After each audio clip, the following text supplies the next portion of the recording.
high-performance computing applications usually input a lot of data, then they munch it, and then they need to write the result somewhere.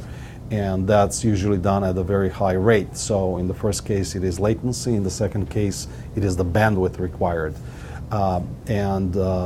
With non-volatile memory and with photonics, the second will be accomplished as well. So all that huge amounts of data will be much more easily input and then written in the storage. You can have multiple accounts.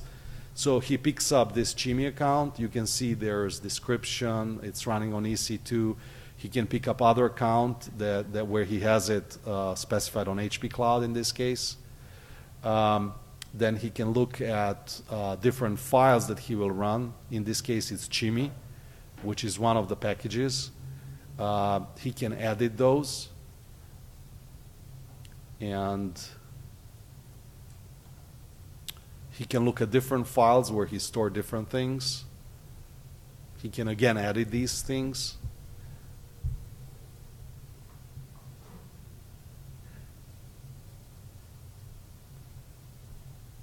Then he can go into commands.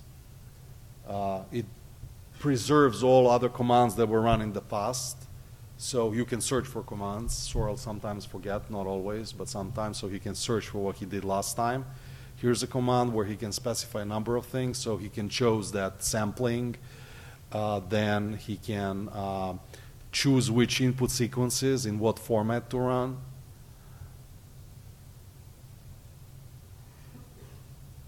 He can specify a number of things there. And then he can go into this repository file browser, specify both inputs and outputs, save them afterwards.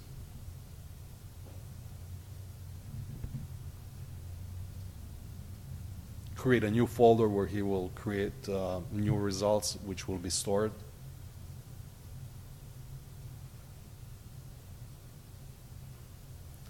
And then he will run this one.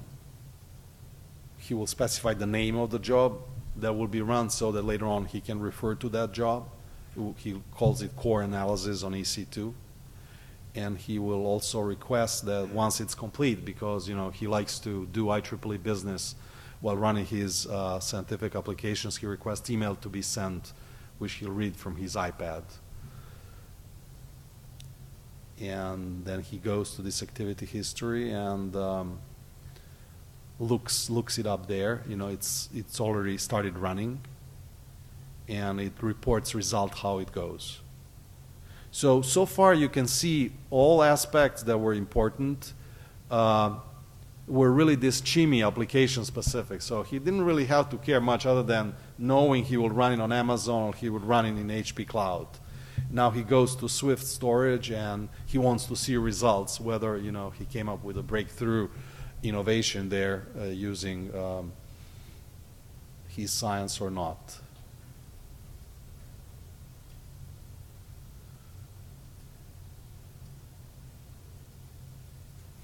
So similarly, he can run the same thing. So all of this is operational and running. This is from the live runs. He can do the same thing for core analysis on HP. And then rerun the things. And you can see that the traces are showing now that pretty soon that it has been, the VM was created there and the application started running. There are many other things happening behind the scenes. It's not just simply creating VMs. It's pulling many other components that are required. So there's a whole workflow, dependency analysis, and you'll see pretty soon after this is done what is the format, how it's specified, etc. And similarly, like previous, you can, John, I'm sorry for interrupting you. You can now kill it probably. That I just wanted to give you some flavor. We don't have to go through all of this. But there was a lot of flexibility, complete separation. This is HPC as a science, not as a computer science. Okay, so here's how everything is defined using JSON definition published by any user. It defines command parameters, required files, sequence of actions, and then these actions execute based on availability and their dependencies. So UI and orchestration automatically derived from these JSON definitions, execute inside of VMs. And so what happens then, any action create a number of VMs required. It executes shells on these VMs, fork copies, and here's how it's specified, and here's how it's executed. So a lot of things happening behind the scenes, but the users don't have to deal with other things. So here's the application that was actually run using this famous Jimmy that I mentioned Sorrel using a number of times so far. So Sorrel heard that you can rejuvenate gas fields. And this is pretty lucrative business. If you imagine these gas fields have everything already installed, and but they are depleted, so there's no more gas. But if you can put some things in it, you can rejuvenate them, and then so you can rent them basically and start a whole business. So Sorrel's good friend Knight from University of Colorado at Boulder ran the whole analysis of this for less than $200 on Amazon. Now, I told you that this was all ran off of Google App Engine, this front end. Some of the problems we noticed, first of all, it was very good prototyping infrastructure. The problem is that there's still performance irregularity, no surprise. We already discussed that earlier, and there were clustered performance at these 2 points. It's still unclear why and how we're looking at it, but that's one negative side effect. So for this part, I demonstrated to you cloud-based workbench architecture, this design and implementation with complete separation of application publishing, workload execution, and orchestration of everything. It was done on a number of cloud platforms with the front end on Google, which proved to be pretty good, but with some performance problems. I'll go quickly over another vertical. So the first one was really genomics, that is bioinformatics. And now I'll look at financial vertical. This one will be a little bit more abstract. I gave this talk, part of this talk, at the Congress on Financial Services about 2 years ago in Brazil. It was really amazing, huge Congress, 4,000 or 5,000 people. So we have Congress here, but they had a few more people. So some of the key applications at that time, I think the number of them has broadened by now, is risk management. If you remember a few years ago, it was when a few banks went down. So risk management was really important. It requires a lot of computation in order to do this analysis. And then trading systems. They're interesting because they have fluctuating demand. So if there's a huge demand, you go get your VMs off of the cloud. Some of the key benefits are in flexibility of dynamic resource allocation, for example, Monte Carlo, or enabling some smaller financial firms like hedge funds, which can simply start their business. So state of adoption was pretty good in banks. If you remember, they embarked on grid pretty quickly, and they jumped on the cloud bandwagon as well. And then a number of ISVs, platform data synapse, were following that. I mean, they were following where the money is, so no surprise. They also moved from grid to cloud. And especially in North and Latin America were leading in IT spending at that time, 2 years ago. Now, things might have changed lately. So here's how I looked at the risks and opportunities. Don't forget, any risk, huge risk is opportunity and vice versa. So what, especially in financial business, people bring up first and foremost is security in terms of, in all aspects, confidentiality, integrity, availability. So problem there is no access to physical resources.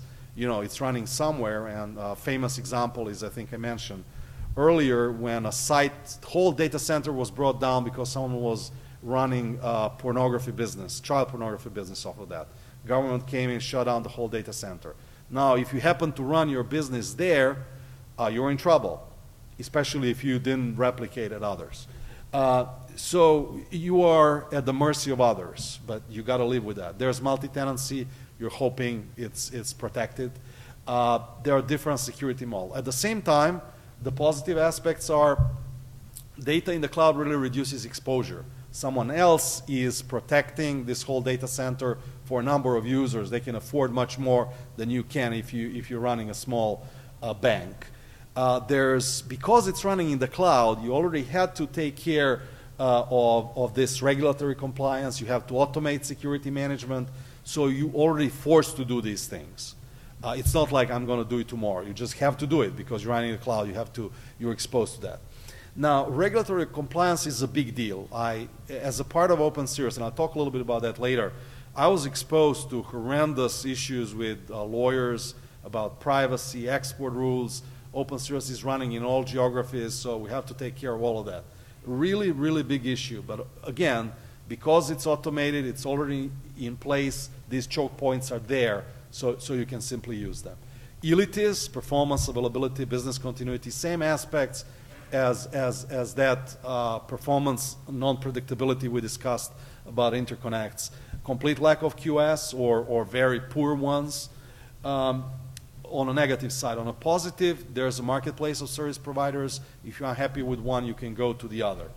And then what people talk about is data lock-in. That is true, but that is, in my mind, primarily consequence of the poor state of the networking. You can't send by network data to Amazon. You send it, I mean, it's a shame, you send it on a disk, you FedEx it.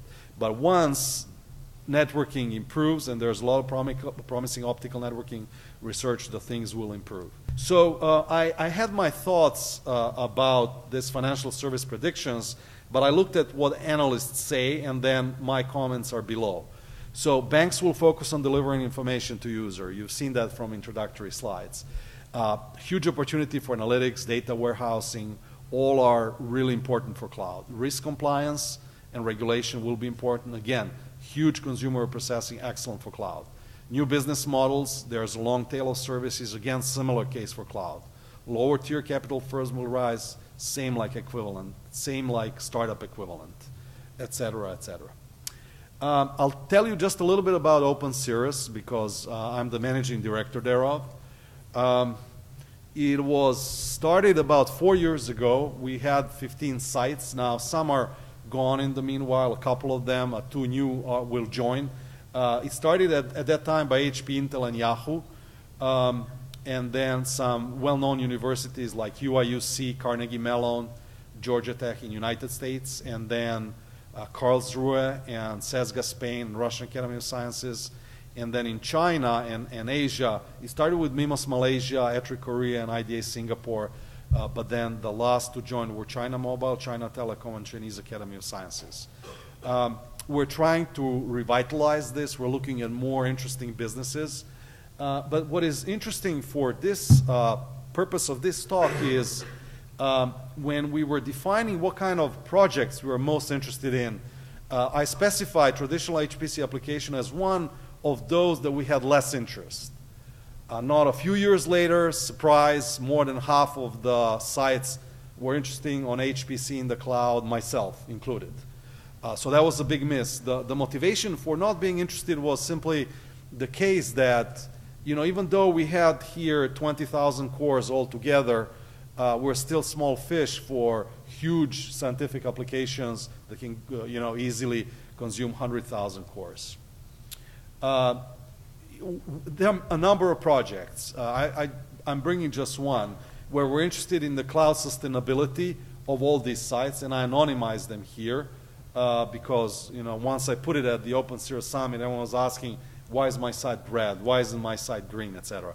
But we've done breakdown of the costs, economical, ecological, and a little bit more fluffier social. But this social fluffy stuff can be important. When there was a Japan tsunami, this was a big deal. You want to know. Some people don't want to run it there. Other people just love to run it there out of solidarity.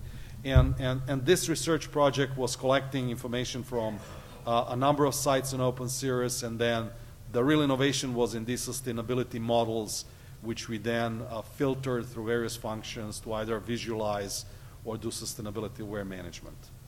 And I'm using a little bit of advertisement here. I'm not sure, Gregor, are you here in the room? Yeah, I'm here. Okay, so Gregor is the program chair of the what we called Workshop on Cloud Services Federation. So David, that would be interesting for you, and it's taking place in San Jose in September. And others who are interested in Federation, and the 8th Open Cirrus Summit. So 7 past Open Cirrus Summit took place around the world. I just came from Beijing, where there was the 7th one. And we have a number of topics. I highlighted those of interest for this community in terms of federation, management provisioning, spanning public and private clouds, again, federation, etc. What is interesting is not only to know who these people are, but you can see, and I give this credit to Gregor, he's bringing here the high-performance computing crowd, like Magellan guy, Narayan from Grid 5000 from Europe. I think Javier is here, Diaz as well somewhere, probably sitting nearby, Gregor. And then people from Supercomputing Center in Jülich, from Future Grid, etc. So these crowds are getting together, and it's interesting to see. We also try to bring two communities. This was done by design. If you remember, Steve, when we were in Washington last year, I spoke to Robert Grossman, who is running Open Cloud Consortium, and we discussed, can we bring our two communities together? There's no point in having N+1 cloud community. And he said, well, we're going to do that, but we said we'll bring communities together so that they agree, not the two of us, because he's been managing this one. So we'll bring these two communities. We'll see whether they are aligning, and then Gregory is bringing his high-performance computing people. So I took you from way down hardware that wasn't of any interest to Sorel. Then we went up when his eyes opened when we were talking about software as a service. He was listening to economics. Now I'm getting you down deep, completely down deep at the technology. I'm going to talk about some of the trends, addressing some of these major bottlenecks.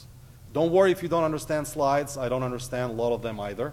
But hopefully you will learn something from them, as I learn a lot from them as well. So first thing is addressing the big data problem. So I told you there are three problems. The first one was power. I spoke a little bit about sustainability. The second one was big data, and the third one was interconnects. So let's look a little bit at the memristors. So when I was studying back in 78 through 83, I was taught that there are resistors, capacitors, and inductors. So this gentleman here in 71 postulated that there's the fourth element, called memristor, and it is defined like this. You know, delta flux is proportional to memristive capacity multiplied by the charge.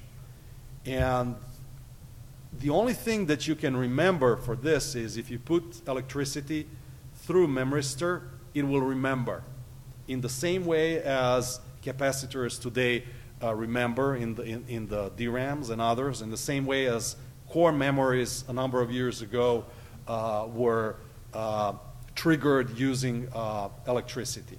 So that's the whole thing you got to remember from this. So memristor are a class of resistive RAM which have an interesting characteristic that can be stacked. And by stacking that memory, you increase capacity. And another interesting aspect is obviously non-volatility.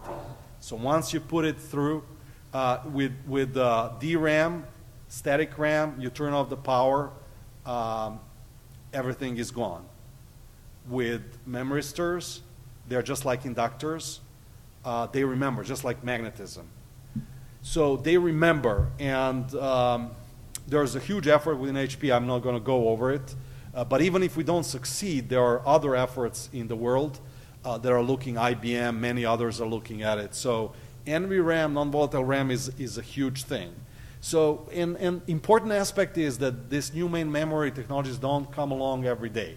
You had core memory in 1960, DRAMs in 73, and now we're in 2000s. A huge deal. Now, where do you put them? You know, today you have static RAM, dynamic RAM, flash memory, and hard disks. How to leverage them in these memory hierarchies. So you can simply replace disks and main memory, keep software the same. Don't do anything. You'll get benefit of non-volatility. But I think we can do much, much more. And the opportunities are amazing. You can imagine, I mean, my laptop crashed today. This morning, I was working from 3 a.m. till 6 a.m. on these slides. At 6 a.m. it crashed. And, you know, I was crossing, you know, my fingers and heart that not everything went away. We would have had much different presentation today. Luckily, it was preserved. So you can imagine that with this kind of non-volatile memory, you can work just like with transactions. So you do something and you commit to it, and that's it. So you close your laptop, open it up whenever, 10 years later. How are we using? We've done some experiments with it. I have a student who was working with me on I/O, input-output, and he was specifically looking at high-performance computing I/O. So what happens today, because the disks are slow, they are pre-staging. So they, or writing behind, or pre-staging if they do. So he was exploring, can he use non-volatile memory? He did some emulation using some of the cores, and he came up with some results where pre-staging is still good for smaller size, but he can see some benefit at larger size. This, I just wanted to bring it up as an example. It's still pretty much work in progress. Now let's move to another aspects on interconnects. Another the biggest obstacle. So today you can use photonics in terms of meters, but as you go in the future, you can use them at smaller distances on the boards and hopefully on the chips. Just remember this for a while. So what are really photonics or optical connectors and cables? So they're replacing electrical transmission. So all these cables today between computers in the racks, in the cloud are using electrical communication. What you want is to replace them with photonics, with optical connects. The big deal is how you transmit, and then at the points of contact, how you extract it. And so there are some numbers, and here's how it looked like. So there are light beams going between these steps and connect the, here's how it looks like, here's the size of the, there are these very tiny coded waveguides here with 12 channels. So you reduce these big cables with the smaller ones.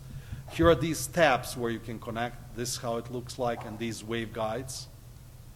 And here are the eye diagrams from all these 6 steps and for different channels running. So different channels have different colors, and they can travel on the same. So at the Interop, my colleagues, Michael Tan specifically, he has demonstrated all photonics bus connecting. I mean, there are still cables here, but this will be soon replaced. So, but long term, what is interesting is long term. So you can simply replace these cables, just like with NVRAM. But you can do much, much, much more. If you can go deeper with these photonics, you can go on the chip, you can go within chip, and I'll tell you a little bit. But the big deal today, and especially at the 2000 telecom bubble, was that they had to be a lot of hand tuning. So that's the problem, because it's still not automated. So here are these small devices that can help, and let me explain you how it works. So when photons go here, if you want to stop them, you use this device, which you can, using these different resonance, you can tune them. Or you can redirect to another channel, or you can read it by doping them. So what I was saying, you really want to go much deeper. You want to go deep so that you can bring photonics all the way here on the chip and bring them all the way to the memory. Because today's problems are that you have a lot of CPU, but the bottleneck is getting to the memory. So hopefully long term you can replace, you can have these optically connected modules and have photonics all the way going to the chip and eliminate that big bottleneck. And by the way, you can also improve performance. And they've done some simulation here, 4 to 6 times improvement, and they can also improve on-chip network power. This has been published by my colleagues, not by me. So the summary is, today you have these optical buses, you can build them today, but this integrated photonics is a really big deal. So let me go back to the outline. We spoke about evaluation of high-performance computing in the cloud. We looked at interconnects, virtualization, how it impacts at economics and power. We used some examples such as genome sequences and then as a science as a service, and I looked a little bit from the high perspective in financials. We covered 2 big bottlenecks, which are storage and interconnects, and here's my summary.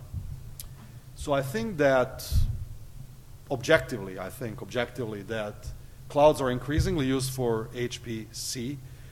They will trail significantly by supercomputers. They will continue so, but the ratio will improve. There are a number of challenges. We spoke about them, and some new promising technologies. In HP Labs, I work on some aspects, and my colleagues on others, and I know IBM and many other companies are working on other aspects. It is really important to understand performance, scale, and power. But I think the real contribution and then the real money, because money will drive research and everything else, deployment is higher in the stack.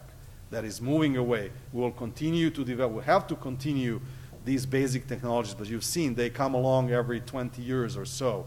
And they are major breakthroughs. But between these big events during these 20 years, we collectively have to focus on what I think this community here works best, and that is cloud services. And then I spoke a little bit about Open Cirrus Cloud Computing, Testbed. I hope you can attend that workshop or otherwise talk to me if you are interested in what I know David wants to talk to me about some way of using, and we'll explore also how it can be beneficial to IEEE. So thank you very much for not going to swim in the rain. Any questions?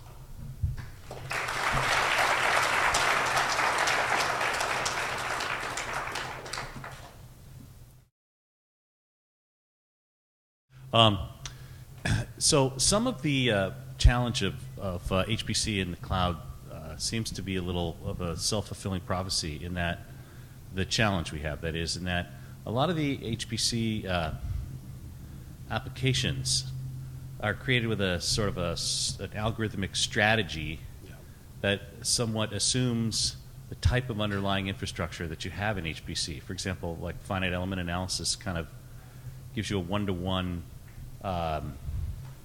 space to assuming that you have computing relating to each exact finite element that you're trying to solve. So they're all in lockstep, as you mentioned. Yeah. Whereas some of the cloud strategies people have adopted, like with MapReduce, don't make those assumptions. In other words, there's over redundancy of the data, or there's a solver strategy that assumes that many of the workers don't respond, right? And so I think part of the work that you've shown is that when you take the sort of HPC solver solution strategy, the applications, and you bring them onto this different non-deterministic kind of platform, you do get these, kind of expected results almost, right?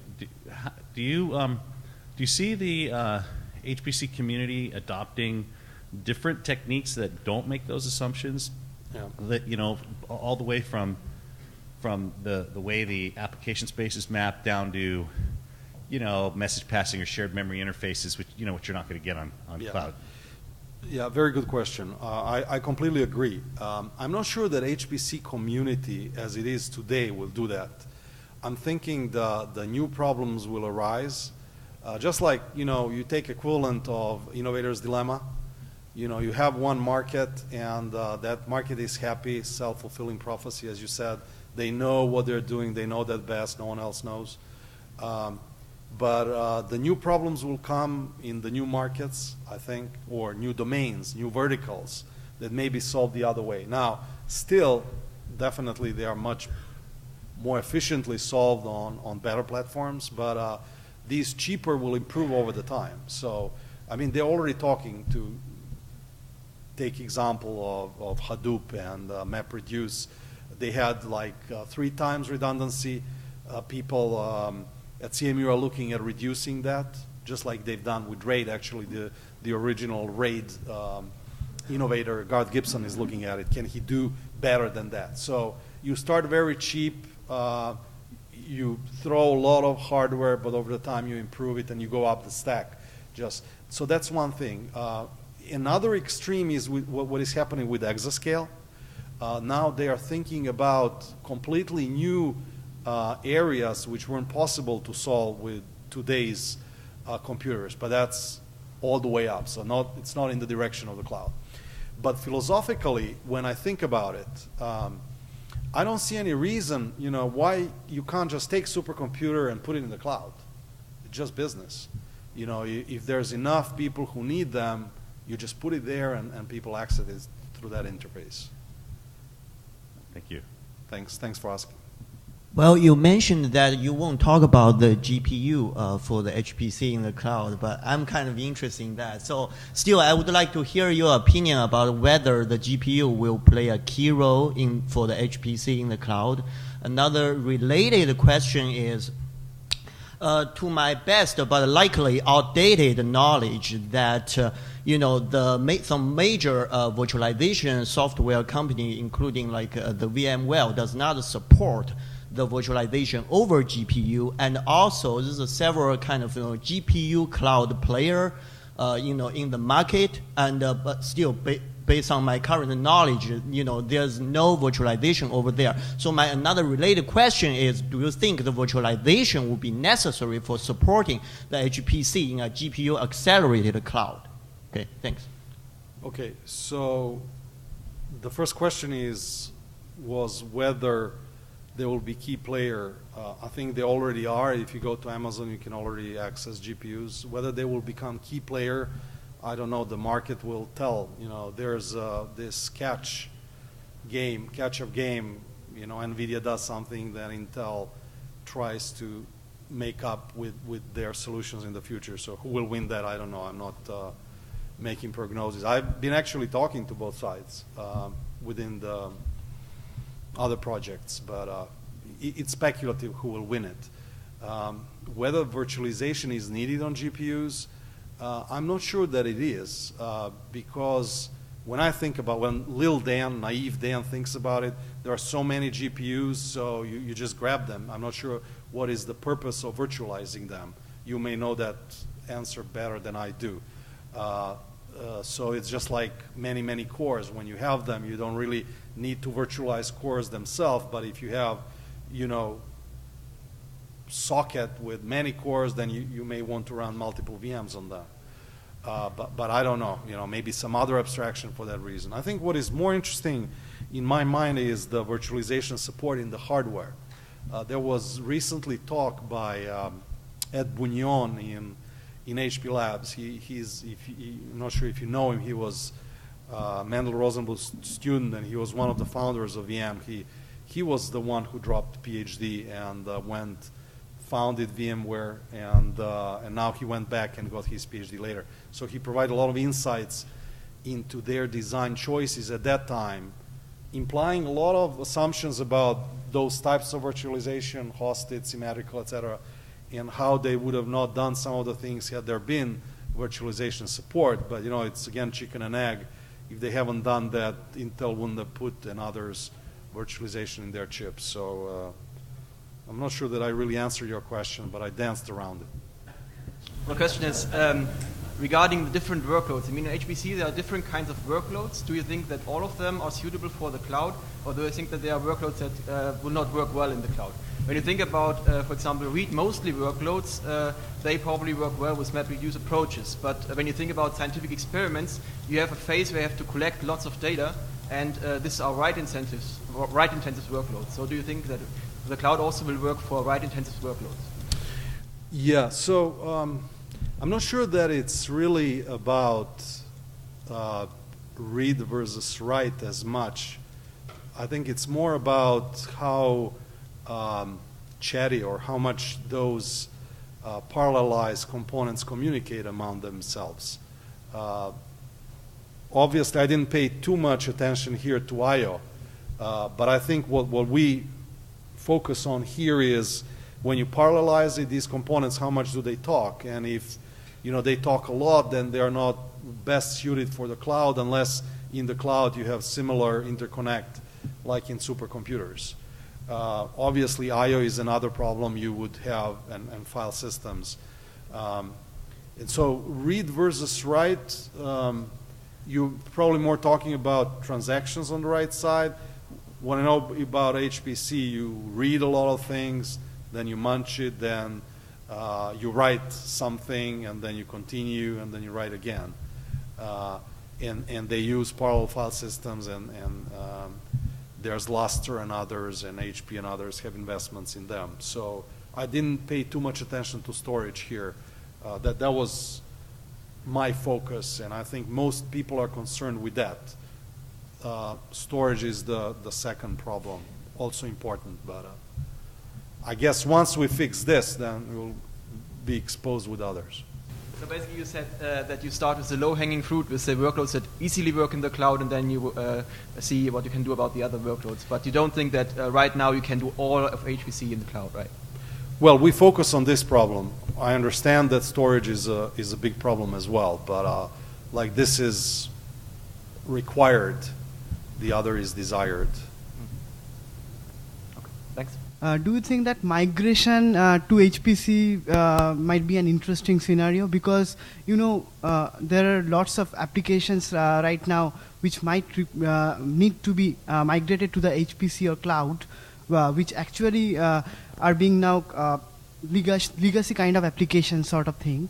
But the data has grown into such an extent, or the computations have become so much intensive that they need to be migrated to the cloud or HPC. Can you give some examples of these applications so that I can better understand? Maybe some existing database kind of operations, say those. Oh, those yeah. So and there I think that's related to what David said earlier. There are no SQL databases, and they change the paradigm, algorithms and approaches, reliability assumptions, all things. And then the whole notion of storage with key value store, they completely change the criteria, the requirements. So it's not CRUD anymore, but they, because it's simplified, just you have the key and you get the value, they can improve reliability, they can trade off performance, scalability, reliability, they can. I'm really more concerned about the connectivity issue. For normal public clouds like HPC, that really HPC's focus maybe, like currently, those require good internet connectivity, consistent internet connectivity. So, for example, if certain HPC applications, they have to work constantly, go on working without even in case of intermittent internet connections. Then maybe they have to be migrated. So, suppose in Amazon or Amazon EC2, there is not really any kind of automated backup kind of stuff. So we have to create an AMI sort of stuff like that. So do you think that's an interesting? Yes, I think you brought up a few things that I may provide some answers about internet. Internet is usually for initiating, so the communication doesn't happen over internet. And then talking later about replication, I think they are improving. Azuri offers that, so I think we even had that question at the session. Joe was there when the guy from Microsoft said when you can create two VMs, one of which is replica, that even assure that it's running in the different zone or different rack. So I think the vendors are improving. Okay, there's a number of services coming up. I'll catch up with you offline maybe for a few clarifications. Thank you. Thanks for asking the question. Hi. Do you see any role for formal verification technologies and techniques in the cloud infrastructure as well as the cloud services? I'm thinking more in particular of guarantees related to security or dependability properties of interest. I didn't hear the first. Are you talking about formal specification? Is that what you said? Formal specification and verification. Do you see a role for that in the work you described? Well, eventually, maybe. At the moment, I used to work in OSF Research Institute where they formally specified the microkernel operating system. That was amazing effort for me. And then they were able to identify a number of bugs or violations of interfaces, etc. At that time, whether it made sense, I'm trying to do the parallel with what you're asking. Whether you want formal specification for the cloud. I don't know. The guys in formal theory, formal specifications probably have good reasons for that.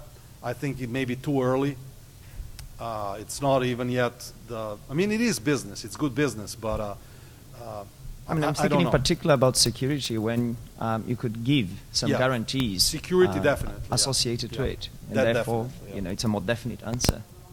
Agree 100%. I've been told by the conference leadership that mine is the last question. When you were covering the Memristor, actually, another great IEEE event is the IEEE Technology Time Machine event. A couple of weeks ago, Lian Chua was actually there covering Memristor and applications, and it strikes me that the Memristor provides some opportunities not just for new type of storage, but in fact an entirely new disruptive strategy for computing, which looks more like neural networks because of the ability to do lots of interconnects at the Memristor level, as well as have more of an analog, or at least high bit type of storage capability. So the question for you is, do you see the Memristor changing the nature of how we do supercomputing over time, looking sort of over the next few years, and or any other disruptive combinations between the Memristor and nanophotonics? Yeah, so I agree with you. I never implied that we will only replace storage. I think the opportunity is really replacing the memory itself, because that will be amazing characteristics to have memory that is also non-volatile. You will change how you write programs. As I mentioned earlier, you will just say commit at one point of time, and you won't have to boot machines. You'll just turn them on and things like that. Whether you'll still have disks and file systems, but they'll be used as tapes in the same way as tapes are still used nowadays. You're just pushing down the hierarchy. But I think the whole notion of writing programs that are written into memory that is non-volatile is the key thing. I'm not sure about neural networks. I haven't thought about that. Okay, well, thank you, Dejan, for even the parts that I found interesting. So everybody, I'd like to thank you all for coming. Thanks, Dejan, for this really outstanding presentation. Okay, thank you.